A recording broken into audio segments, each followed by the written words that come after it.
Escudriñar no es leer. Escudriñar es analizar, estudiar, pensar, meditar en cada expresión de la Biblia, pero pues dentro del contexto en el que fue escrito, todo lo que el Señor Jesús enseñó. Empecemos el estudio de esta semana hablando del sentido de la vida. ¿Qué hacemos en este mundo? ¿Ya te has preguntado eso alguna vez? ¿Para qué nacimos? ¿Somos seres reales o imaginarios? ¿Somos frutos de la casualidad? ¿Por qué estamos en este mundo? Bueno, solo hay dos posibilidades, dos puntos de vista válidos, porque la verdad es que nadie puede negar la realidad de nuestra existencia, aunque los filósofos se deleiten en jugar con palabras. Tú estás allí, escuchándome. Tú sientes dolor, sufres, tienes hambre, sed, frío, calor. Tú eres un ser real. Nadie puede negar tu realidad. Entonces viene la pregunta, ¿y cómo apareciste en el mundo? ¿Por qué estás vivo? ¿Por qué estás ahí? Ahora, esto es vital, porque si eres un educador, y de cierto modo todos lo somos, los padres, los profesores, los líderes en diferentes aspectos de la vida, y todo ser humano es un educador. Por eso Pablo, escribiendo a los romanos, dice que nadie vive para sí y nadie muere para sí, porque todos ejercemos una influencia en el ambiente donde nos movemos. Somos educadores. Entonces, si somos educadores, tenemos que preguntarnos cuál es el punto de vista de Dios. Especialmente cuál es el punto de vista de Dios con relación al sentido de la vida, porque estamos en este mundo. Tenemos que tener conciencia de eso. Y leamos entonces lo que dice el Salmo 53, versículos 1 y 2. Dice el necio en su corazón, no hay Dios. Se han corrompido e hicieron abominable maldad. No hay quien haga bien. Voy a ir comentando el texto. Cuando el necio dice no hay Dios, está entrando en un terreno de oscuridad. Por eso dice el salmista, dice el necio en su corazón. El sabio jamás diría que no hay Dios. Negar la existencia de Dios y consecuentemente negar que estamos en esta vida porque Dios quiso, eso es necedad para David. Y David escribió por revelación del Espíritu Santo, inspiración del Espíritu. Entonces, lo que dice David es el punto de vista de Dios. Y Dios dice que cuando alguien niega la existencia de Dios, se vuelve un necio. ¿Y cuál es la consecuencia de esa necedad? Corromperse. Se han corrompido. Hicieron abominable maldad. No hay quien haga el bien. Dios desde los cielos miró sobre los hijos de los hombres. Esta es la otra verdad. Tú puedes vivir como quieras, tú puedes hacer lo que quieras, tú puedes decir que no existes, Dios no existe, tú puedes filosofar, racionalizar, argumentar, lo que tú quieras, pero Dios desde los cielos mira lo que estás haciendo en esta tierra. Dice, Dios desde los cielos miró sobre los hijos de los hombres, para ver si había algún entendido que buscara a Dios. Mira, mientras el necio niega a Dios, el entendido busca a Dios, el sabio, el sensato busca a Dios.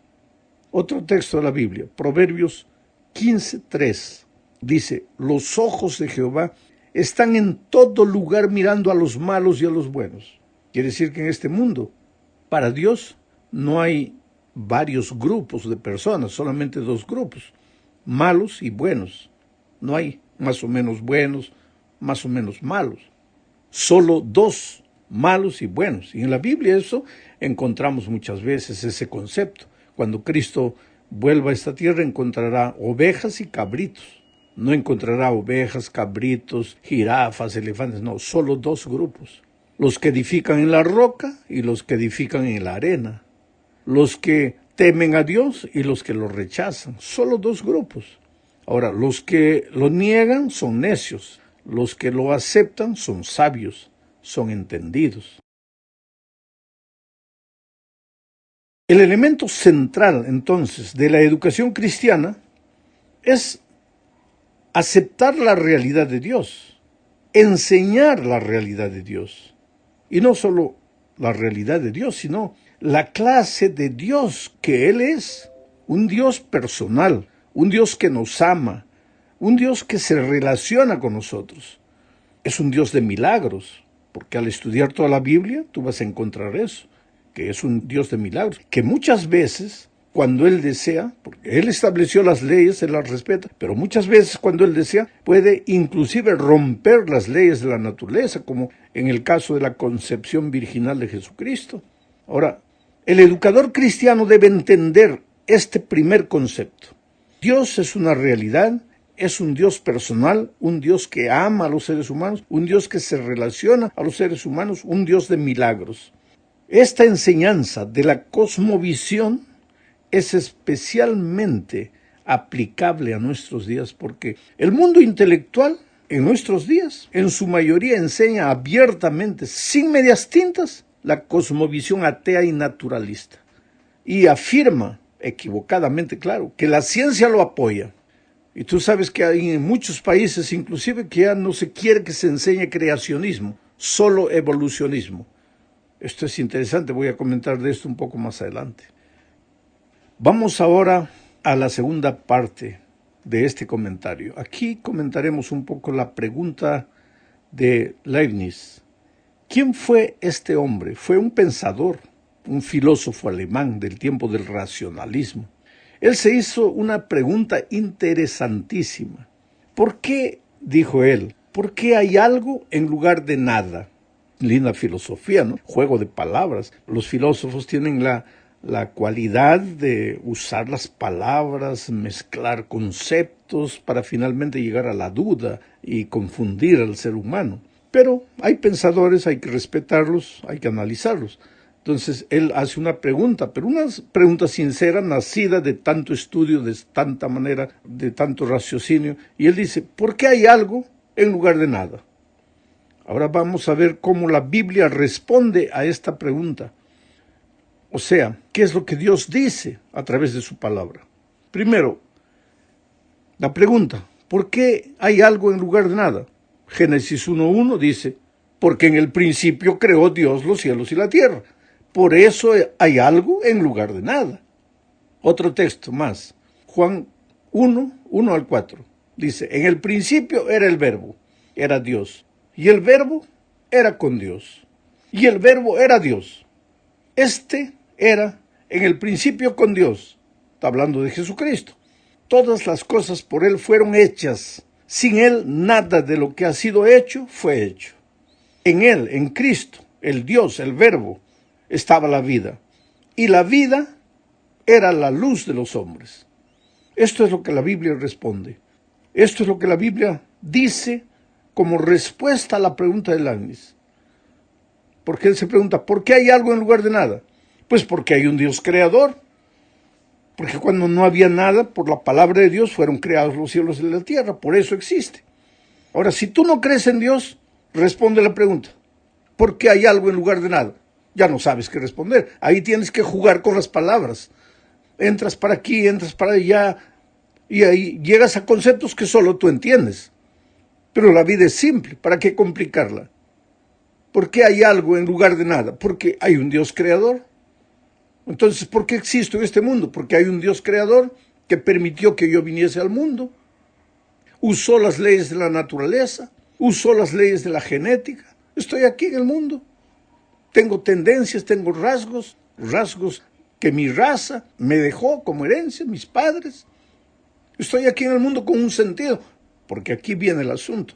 Si Dios no existe, entonces todo es fruto de la casualidad, del acaso. Un día hubo una explosión cósmica, partículas salieron para todos los lados, una de esas partículas se transformó en la tierra, había barro, agua, todo mezclado, de repente apareció misteriosamente la vida en medio de ese lamazal, esa vida fue desarrollándose, se transformó en un renacuajo, y con el tiempo, millones de años, se transformó en un sapo, ese sapo un día se subió a un árbol y millones de años se volvió en un mono, y ese mono con millones y millones de años se transformó en un ser humano.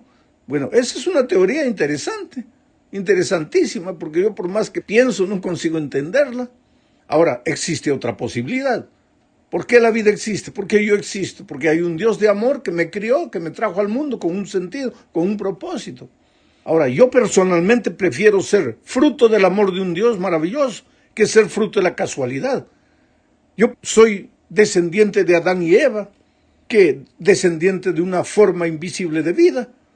Quiere decir, hay que aceptar las cosas simples de la vida como Dios presenta esas verdades en su palabra.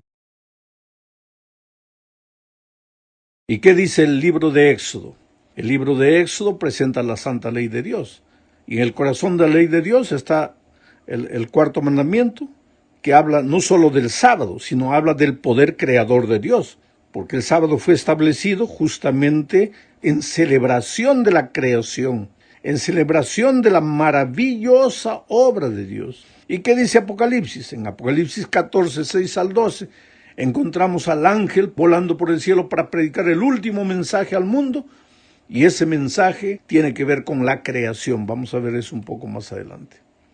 Bueno, vamos ahora a la tercera parte. Aquí veremos un poco más la expresión cosmovisión bíblica.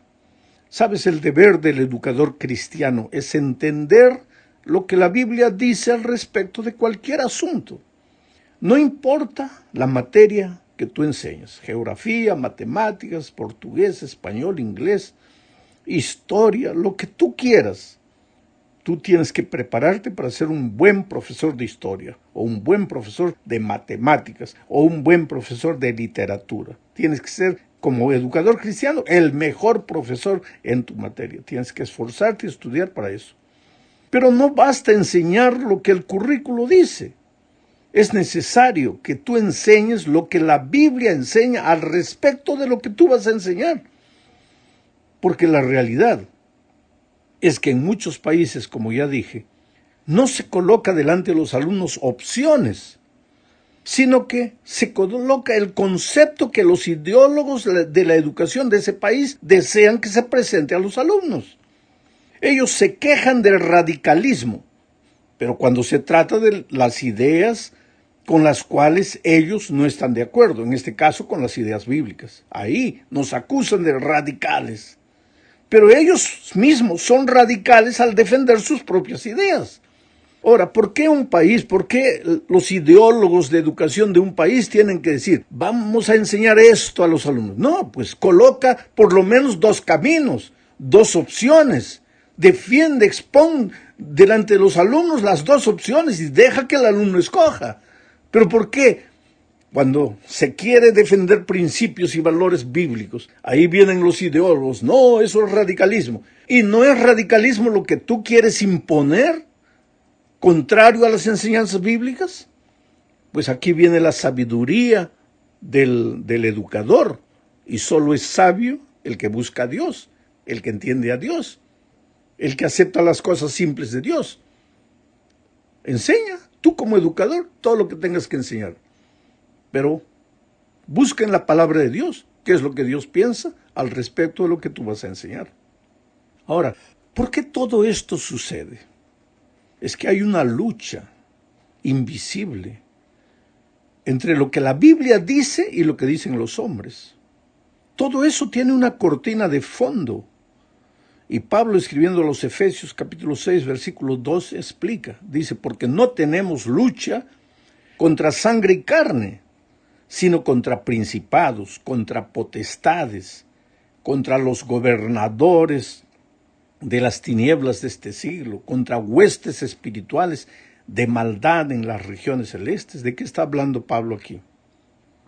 Hay un conflicto de los siglos, desde que Lucifer se levantó en el cielo contra Dios. La humanidad, allá en la tierra, cuando el mal se trasladó a esta tierra, ha seguido, así como la tercera parte de los ángeles, ha seguido al rebelde Lucifer.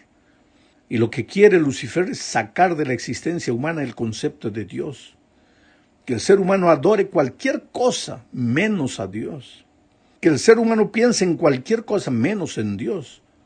Y últimamente se vale de la educación formal en las escuelas, en los colegios, en las universidades, para enseñar sus conceptos, como si fueran ciencia, como si fuera todo documentado. Pero esos profesores que enseñan eso, muchos de ellos jamás abrieron la palabra de Dios para ver lo que la Biblia dice. Pero si estamos en el conflicto de los siglos, finalmente el propósito del diablo es llevar a la perdición a todos los seres humanos. Se nos está yendo el tiempo, vamos a la cuarta parte.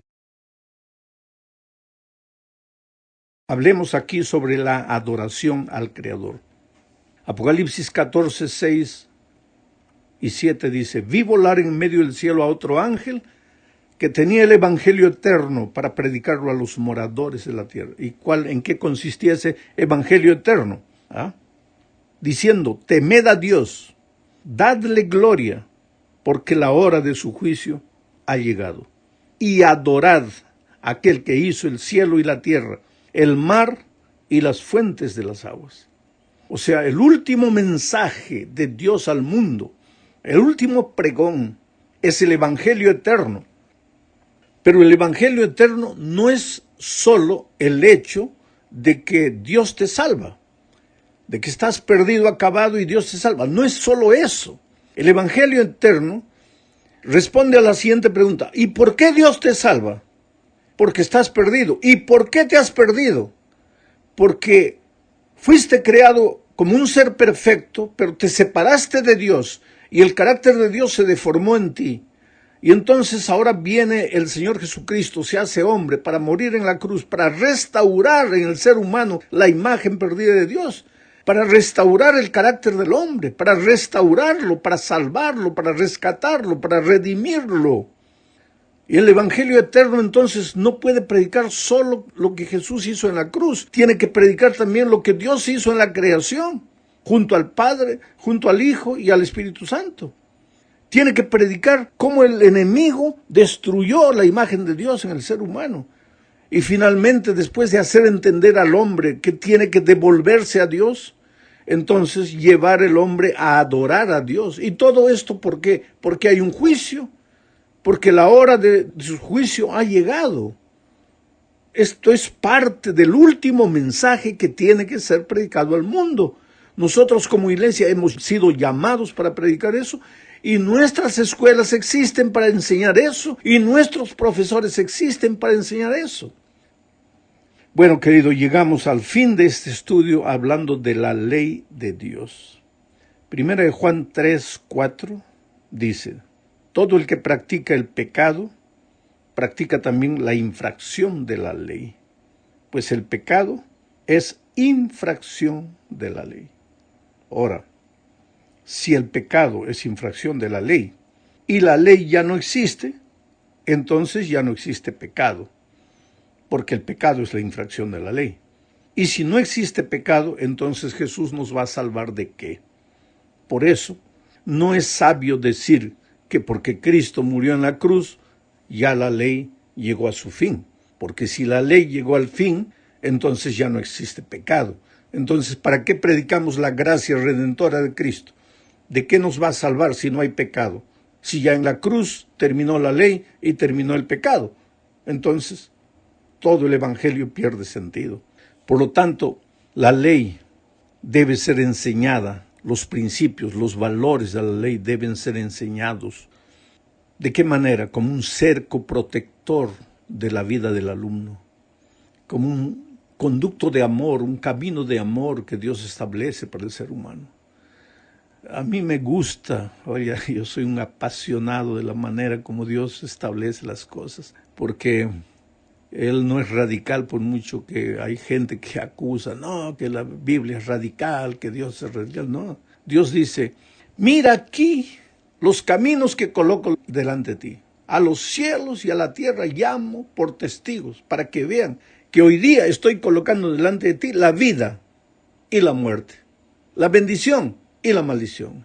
Lo que la cosmovisión divina, lo que la Biblia enseña al respecto de la vida, y lo que los ideólogos, los seres humanos sin Dios enseñan. Yo te coloco las dos cosas delante de ti. Te aconsejo que escojas la vida, pero tú eres libre.